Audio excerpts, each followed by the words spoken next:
दोस्तों, कितना दीन व दरिद्र आदमी है वह, जो धन, यश, पद इत्यादि के चक्कर में आकर के जिसने अपना सारा जीवन इस शरीर के साथ ही बिता दिया।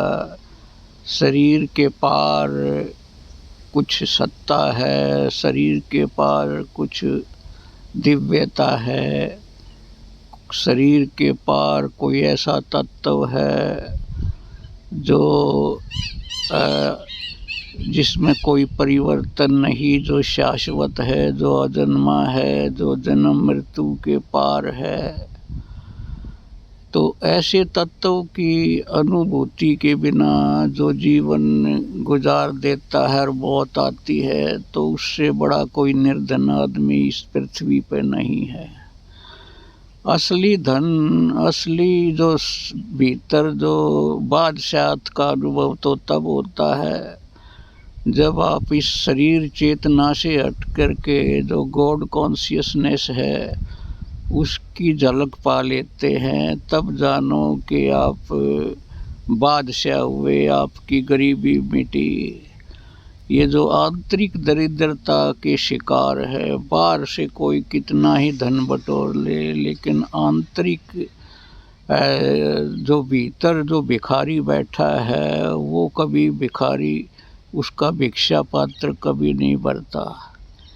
तो लोगों इस दुनिया में सबसे बड़ा भिखारी कौन है, इसका एक दृष्टांत स्वामी राम तीर्थ देते हैं कि किसी ने पूछा था एक संत से, तो उसने बोला, उसने एक कहानी सुनाई कि एक बादशाह जा रहा था और एक संत था, तो उसको ये ड्यूटी मिली थी कि जो पैसे गुरु ने दिए थे, गुरु ने कहा था कि इस दुनिया में जो सबसे दरिद्र से भी दरिद्र आदमी, भिखारी से भी महाभिखारी कोई आदमी को ढूंढो और उसमें ये सिक्के उसकी झोली में डाल देना।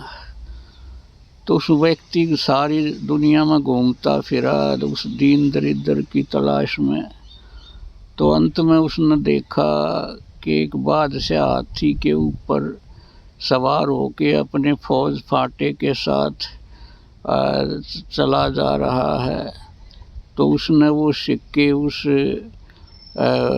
बादशाह की झोली में डाल दिए। तो बादशाह ने बोला कि ये सिक्के मेरे को क्यों डाले। तो उसने सारी घटना बताई कि मेरे गुरु ने कहा था कि इस दुनिया में जो सबसे दरिद्र आदमी होना, उसको ये सिक्के उसकी झोली में डालना। तो बादशाह तो बौखला उठा, लेकिन उसने उसको रियलाइज़ किया कि जो आंतरिक दरिद्रता है वो असली दरिद्रता है। तुम्हारे पास बहुत कुछ है, लेकिन तुम्हारा जो भिक्षा पात्र वो उतना ही बड़ा होता चला गया। तो ये जो आंतरिक दरिद्रता से भरे हुए लोग हैं, उनके पास बैठ के देखना, तो उनसे बड़ा कोई भिखारी आप नहीं पाओगे। जय हो, जय हो, जय हो।